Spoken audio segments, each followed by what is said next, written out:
river is too. Yeah, it's not that deep. Not very deep at all. I've got it. Wow. It looks like this is a family.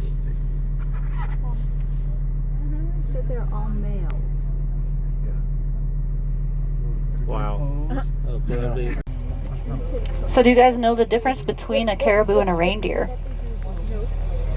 Spelling? Yeah, reindeer can fly. No, you're right. Reindeer are domesticated. Caribou are wild. So if you, sorry, I'm multitasking again. If you see them out here in the open, you would call it a caribou because it's a wild animal. But if a person's taking care of it, then you would call it a reindeer. And here in Alaska, we do raise reindeer just like cattle are raised in the lower 48 as a source of food.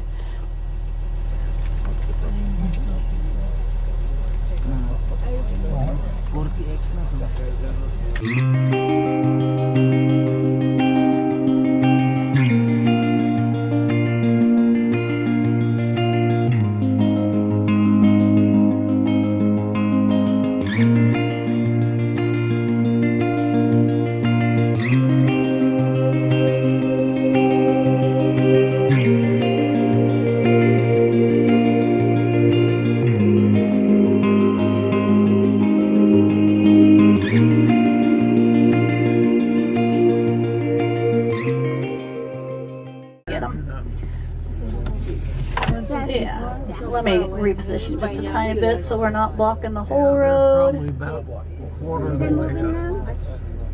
Oh, they got a young one with them. Yeah. Oh, okay, you're sorry. Up the slope, right?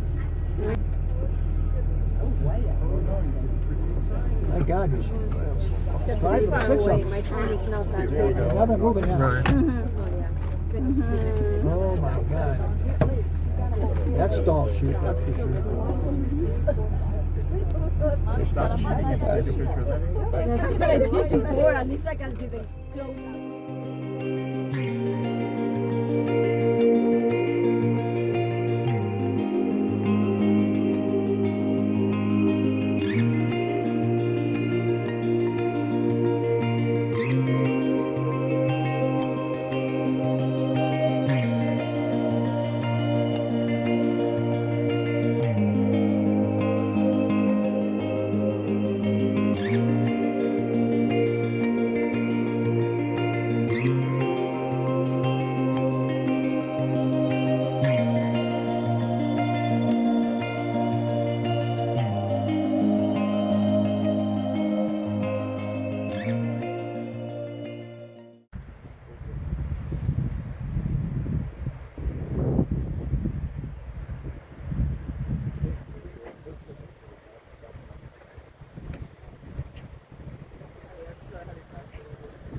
Just gorgeous.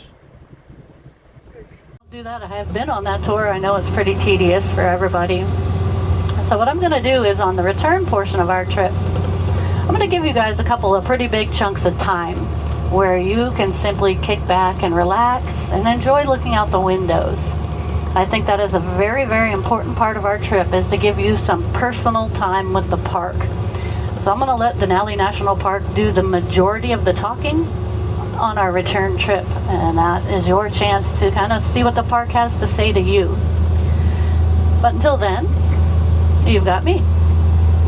And let's talk about what's happening here. So you probably all noticed that once we turned onto the park road, we have started to steadily climb uphill. And we're going to continue to do that throughout the trip today. So when we turned onto the park road, we were at about 1,200 feet in elevation. The highest point we're going to get to is the top of Sable Pass, where we'll be just under 4,000 feet.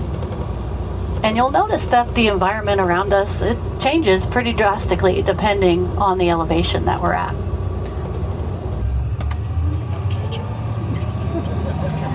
So in through here, we are still in the taiga. And these are two terms you're going to hear thrown around a lot in Alaska, taiga and tundra. Taiga is referencing the forest, tundra is the open plain. And it really depends on the elevation that you are in, whether you're going to be in the tundra or the taiga. So until we get to 2,500 feet, we're in amongst the trees. And while we still have a lot of trees around us, let me introduce you to the two main tree species we see in the taiga. And it's pretty easy to learn your trees in this part of Alaska because there are two tree species that make up 90% of the trees that we'll see on our trip. And both of those trees are conifers or needled trees. So out your windows you are seeing black spruce and white spruce. Can't use a color to tell them apart because they're both green. A general rule of thumb to tell the difference between a black spruce and a white spruce is to let the shape of the tree tell you what kind it is. So as you're looking out, if you see a spruce tree that is shaped, well, kind of like a traditional Christmas tree really. Short branches at the top and the branches getting longer and longer as they get closer to the ground. Those are white spruce. And the white spruce do tend to be the larger of the spruce species. The black spruce, they look a little bit more like a bottle brush really, with all the branches being pretty much the same length from the base all the way up to the top of the tree. They're very, very skinny little trees. And to me, the black spruce are just kind of funky looking. I feel like they would fit right in a Dr. Seuss book. They're just kind of odd looking trees. And there you go. Now you guys are experts on the trees. That's 90% of the trees we see are either the black spruce or the white spruce. So pretty simple to learn.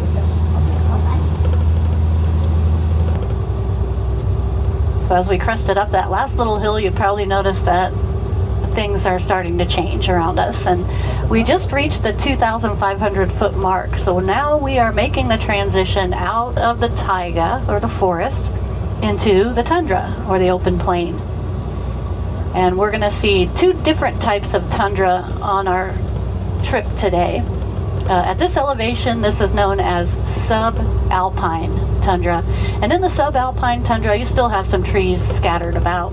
Oh, it's not nearly as dense as the taiga below. A little bit later, we're going to climb up above the tree line. We'll get into what's known as the alpine tundra. And the alpine tundra is kind of what you see at the tops of the hills around us, above the trees. So that happens right around 3,200 feet here. You don't have to be that high up to get above the trees in this part of Alaska. We love our national parks, and they get thousands, some of them millions of visitors every season. They tend to get a little bit overcrowded. So here in Denali, we started using the bus system all the way back in 1972. And we did that for safety, but also to help preserve the wilderness feel of this park by having less traffic out here. And buses, yeah. We're going to see a lot of buses. But some food for thought as far as that goes is that a typical bus has about 50 passengers on board. So if you divided those 50 passengers up into couples, put them in their own vehicles, every single bus we see, we could instead encounter 25 vehicles. So I personally think it works really, really well, but obviously I'm an advocate for the bus system because I get the world's best job out of the deal. And I get to come out here every day with folks just like you. And every day is a different day in the park. Every single day something spectacular happens out here. Oh, okay. It's gonna be on your side, Kate.